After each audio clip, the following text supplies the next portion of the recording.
2 megahertz पर हम आकाशवाणी के कठुआ केंद्र से बोल रहे हैं। श्रोताओं, सुबह के 7:30 हुए हैं। आइए सुनते हैं कार्यक्रम कोरोना वैक्सीन पर। सब जानते हैं कि आज ये कोरोना संक्रमण काल के विकट दौर से हमारा देश गुजर रहा है। अभी ये संक्रमण की जो रफ्तार है थोड़ी सी कम हुई है, लेकिन खतरा अभी बाकी है।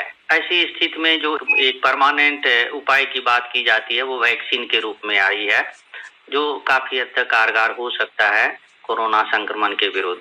ये वैक्सीन क्या है, वैक्सीन का निर्माण क्या होता है, वैक्सीन किस तरह से कार्य करता है, किस किस तरह के वैक्सीन हैं, और वैक्सीन का जो विज्ञान है, खास करके जब हम एंटीबॉडी की रोग प्रतिरोधक क्षमता की बात करते हैं शरीर में, जिसे इम्यूनिटी कहा जाता है, इस सब बातों पर जानकारी देने के लिए हमारे साथ फोन लाइन पे हैं सुशील द्विवेदी जी।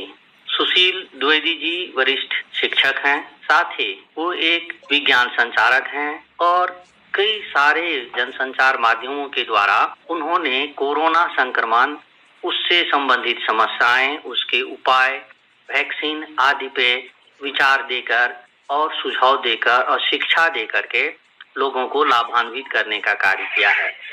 सुशील द्विवेदी जी, आपका हमारे कार्यक्रम में स्वागत है। जी, बहुत बहुत धन्यवाद। सुशील जी, ये जो वैक्सीन की बात आजकल हो रही है, तो हमारे सुनने वालों को थोड़ा सा वैक्सीन और उसके विज्ञान के बारे में बताइए। वैक्सीन जो होता है इसे हम सामान्य भाषा में टीका कहते हैं, और ये एक टीकाकरण की एक प्रक्रिया होती है और उसे वैक्सीनेशन कहा जाता है।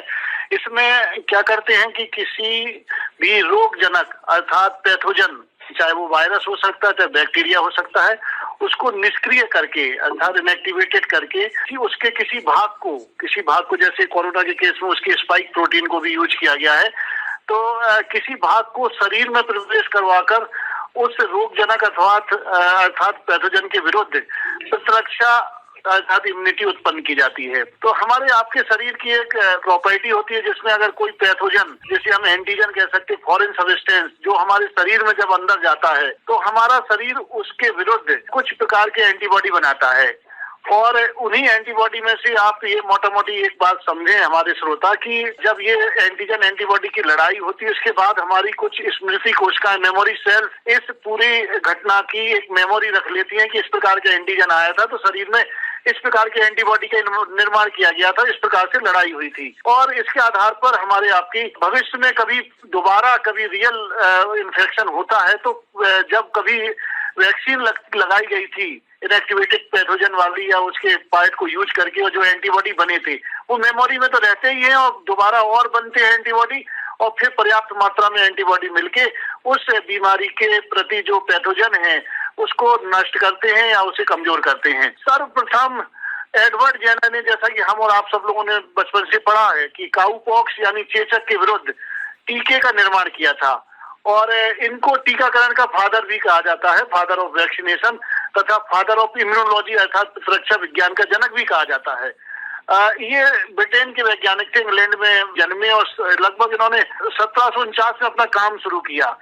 और इस प्रकार से उन्होंने देखा कि जो लोग काउपॉक्स एक असमान बीमारी होती थी जो गाय को होती थी, और गाय के प्राइमरी ग्लैंड अर्थात जहाँ से दूध निकाला जाता, थन जिसे कहते हैं, वहां पर ये छोटे छोटे फुंसियों की तरह फैलती थी। तो जो लोग गाय के संपर्क में रहते थे तो उनको नेचुरली इम्यूनिटी आ जाती थी, अर्थात गाय के स्तन पे हुए घावों के जरिए मनुष्यों में ये इस जो काउपॉक्स वायरस है ये पहुंच जाता था। और उनको, चूंकि काउपॉक्स की जो ये वायरस इंसान को संक्रमित नहीं कर सकता था, मतलब इंसान बीमारी नहीं होती थी, लेकिन इससे मिलता जुलता एक वायरस जिसे हम चेचक का वायरस कहते हैं, स्मॉल पॉक्स का वायरस, अगर भविष्य में वो स्मॉल पॉक्स का इन्फेक्शन होता था तो जो लोग काउपॉक्स वायरस के संपर्क में आए गए होते तो उनको ये बीमारी नहीं होती थी। तो इस प्रकार का उन्होंने ऑब्जर्वेशन किया, और इसके आधार पर फिर उन्होंने अपने सारे जो भी उनके शोध थे उनको बाकायदा एक क्रमबद्ध ढंग से पब्लिश किया, और इसके आधार पर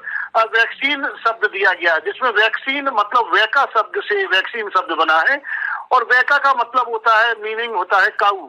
तब से लेके अभी तक के जितने भी टीके बनाए जाते हैं वो सब इसी विज्ञान पे आधारित हैं। आधुनिक विज्ञान में जो जनक कहा जाता है वो एडवर्ड जेनर साहब को कहा जाता है।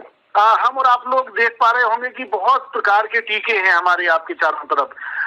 जैसे एक प्रकार के टीके होते हैं जिन्हें हम लाइव एटेन्यूएटेड वैक्सीन, जिनको हिंदी में हम कह सकते हैं जीवित दुर्बलित टीके कहते हैं।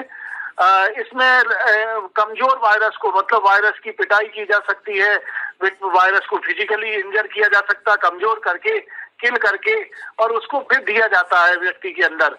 तो इसके अंतर्गत कुछ प्रकार के जो टीके हैं, जो हम कह सकते हैं किल्ड वैक्सीन वाली कैटेगरी हो गई, या टॉक्सॉइड वैक्सीन, या कंजुगेटेड वैक्सीन, जिसमें कि वायरस को किल करने के बाद, कमजोर करने के बाद उसके साथ कुछ एडजुवेंट मिलाए जाते हैं, जो कि फिर जब शरीर में जाते हैं तो फिर एंटीबॉडी प्रोडक्शन को एनहेंस करने में मदद करते हैं। एक प्रकार के टीके जो होते हैं वो अभियांत्रिकी टीके होते हैं। ये एक प्रकार की इंजीनियर्ड वैक्सीन है, मतलब बायोटेक्नोलॉजी की मदद से बनाए जाते हैं। और हम कह सकते हैं कि जो mRNA बेस्ड, जो फाइजर का जो टीका है या फिर मॉडर्ना ने जो बनाया है, ये इसी प्रकार के कुछ मिलते जुलते टीके हैं। एक होते हैं जीवित दुर्बलित टीके, कि ये हमारे जो देश में जो भारत बायोटेक की वैक्सीन बनी है, जैसे कोवैक्सीन कहते हैं, यही जीवित दुर्बलित टीके प्रकार की कैटेगरी के रखे गए हैं। जीवित दुर्बलित प्रकार के जो टीके हैं, जैसे खसरा का टीका पुराने समय में हमें आपको लगा है, मम्स का, गलसुआ का, रोटा वायरस का, पोलियो जिसे हम ओरल पोलियो वैक्सीन कहते हैं, रुबेला का, बैसिलस कालमेटोगुरा अर्थात क्षय रोग या ट्यूबरकुलोसिस का। तो ये सारे टीके यही है लाइव एटेन्यूएटेड वायरस की कैटेगरी के। एक प्रकार के वायरस के टीके, एक और जो किल्ड वैक्सीन की बात की थी हमने शुरू में, कि एक प्रकार की किल्ड वैक्सीन भी होती है। इनमें वायरस को किल कर दिया जाता है यूवी के द्वारा, तापमान के द्वारा, रसायन, परावैज्ञानिक किरणों के द्वारा, इनके द्वारा हम किल कर देते हैं। तो जब ये इस प्रकार के टीके के जब जाते हैं तो फिर हमारे शरीर में उसके विरुद्ध एंटीबॉडी बनते हैं, फिर स्मृति कोशिकाओं अर्थात मेमोरी सेल का निर्माण होता है। तो जैसे हमें आपको टाइफाइड, हम लोगों को कॉलरा जिसे हम हैजा कहते हैं, रेबीज, इन्फ्लुएंजा, और पोलियो का जो इंजेक्टेबल पोलियो वैक्सीन, एक प्रकार का पोलियो का और टीका होता है जिसका इंजेक्शन लगता है। एक होती पर्टुआसिस जिसे हम काली खांसी कहते हैं, हेपेटाइटिस बी और टिटनेस, ये जो टीके होते हैं ये इसी कैटेगरी के आते हैं। जो एक प्रकार की और कैटेगरी हमने आपको बताई थी, अविस टीके, टॉक्सॉइड वैक्सीन, इसमें हम कह सकते हैं कि कुछ प्रकार के जीवाणु या हमारे आपके शरीर में पहुंचते हैं जब बैक्टीरिया, तो कुछ हानिकारक पदार्थों, रसायनों का निर्माण करती, उन्हें अविस या टॉक्सॉइड सब्सटेंस कहते हैं। जैसे क्लॉस्ट्रीडियम जब शरीर में जाता है तो वो टेटेनोस्पाज्मिन नामक एक न्यूरोटॉक्सिन का स्राव करता है। तो इन रोगजनक पैथोजन के विरुद्ध टीकाकरण के लिए क्या करते हैं कि इस अविस या टॉक्सिन को हानिरहित बनाकर शरीर में प्रवेश करवाया जाता है, और फिर शरीर में एंटीबॉडी बनती है, स्मृति सेल बनती हैं। जैसे डिप्थीरिया का टीका, टिटनेस का टीका, जो डीपीटी टीके दिए जाते, डिप्थीरिया, टिटनेस एंड पर्टुआसिस अर्थात काली खांसी वाले। एक प्रकार के टीके, संयुग्मी टीके जो लगाए जा रहे हैं सदियों से, कंजुगेटेड वैक्सीन, अलग अलग रोग जनकों के जो आवरण को एक साथ मिला दिया जाता, जो खोल होता है जो भी पैथोजन के बाहर, और उसको फिर शरीर के अंदर व्यक्ति के डाला जाता है। तो ये देखा गया है कि जब अलग अलग रोग जनकों के शरीर को डालते हैं तो फिर जो रोग जनक के विरुद्ध शरीर में प्रतिरक्षा एक प्रकार की उत्पन्न होती है, और दुर्बल प्रतिरक्षा होती है उस समय। तो इसको प्रबल प्रतिरक्षा दर्शाने वाले पैथोजन के साथ जोड़ दिया जाता है। तो जैसे निमोनिया तथा मेनिंजाइटिस का टीका इसी प्रकार की कैटेगरी का है। हेपेटाइटिस बी हुआ, हीमोफिलस इन्फ्लुएंजा, HIV जिसे कहते हैं, कुकुर खांसी का भी अर्थात ये भी एक प्रकार का टीका बनाया गया है, और मेनिंजोकोकल जो बीमारी होती है उसका भी टीका यही बनाया गया है। तो ऐसे ही एक यूनिट वैक्सीन होते हैं जिसमें किसी रोगजनक के केवल एक हिस्से को शरीर में प्रवेश करवा के उसके विरुद्ध प्रतिरक्षा उत्पन्न की जाती है। तो ऐसे काली खांसी तथा इन्फ्लुएंजा की वैक्सीन इसके उदाहरण है। और लास्ट में एक प्रकार के जो टीके जिन्हें जेनेटिकली इंजीनियर्ड वैक्सीन कहते हैं या बायोटेक्नोलॉजी बेस्ड वैक्सीन, तो इनको रिकॉम्बिनेंट DNA टेक्नोलॉजी के द्वारा बनाया जाता है। और जैसे हमारे आसपास आपने देखा होगा कि एक टीका बहुत पॉपुलर है हेपेटाइटिस बी का, वो इसी आधार पे बनाया गया है। और मैं आपको बताना चाहूंगा कि हम लोग टीके बनाने के केस में बहुत ही दुनिया में बहुत अच्छी स्थिति में है। मतलब हमारे देश के जो टीके बनाए जाते हैं वो बहुत ही कारगर टीके हैं, सफल टीके हैं, और बहुत सस्ते टीके बनते हैं। और जैसे एक रोटा वायरस का टीका बहुत पहले बनाया गया था, तो वो टीके ने दुनिया में क्रांति ला दी, क्योंकि बहुत सस्ता टीका था। उस समय इसको $1 वैक्सीन कहा गया था। अर्थात $1 खर्च करके लोग उस टीके को लगवा सकते थे। तो ऐसा हमारे देश का ये सिस्टम रहा है। और इस समय देखिए कोरोना के भी अलग अलग टीके बाजार में मौजूद हैं, जिसमें से कुछ भारत के स्वदेशी हैं और कुछ जैसे कि कोविशील्ड जो ऑक्सफोर्ड एस्ट्राजेनेका ने जो बनवाया है, ऑक्सफोर्ड यूनिवर्सिटी ने और एस्ट्राजेनेका कंपनी ने, और फिर सीरम इंस्टीट्यूट ऑफ इंडिया जो भारत की एक बहुत बड़ी लीडिंग कंपनी है वो बना रही है। और अब ऐसी भारत बायोटेक ने कोवैक्सीन बनाया है। इसके अलावा हम लोगों ने रूस से भी स्पुतनिक टीके को मंगवाया है। इस समय स्पुतनिक लाइट करके एक टीका आया है, तो वो, और ऐसे ही भारत सरकार आगे चल के मॉडर्ना और फाइजर या जॉनसन एंड जॉनसन जिनके और भी टीके दुनिया में विकल्प के रूप में अगर आ रहे हैं तो उनको भी भारत सरकार मंगाने की योजना बना रही।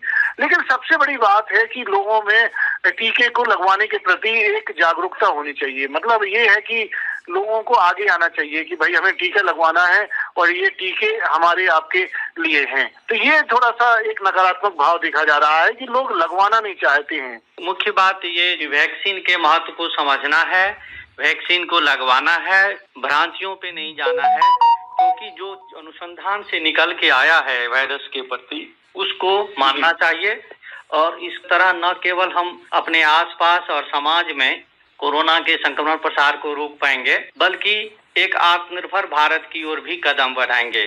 सुशील द्विवेदी जी, आपने हमारे श्रोताओं के लिए समय निकाला और वैक्सीन, उसके बारे में, उसके अनुसंधान, इतिहास और उसको लेकर के जागरूकता के लिए आपने इतनी महत्वपूर्ण जानकारियां दी। आपका बहुत बहुत धन्यवाद। बहुत बहुत धन्यवाद आकाशवाणी का, जिसने इतना अच्छा एक कार्यक्रम, एक मूव शुरू किया है कि लोगों को वैक्सीन के प्रति जागरूक किया जा सके।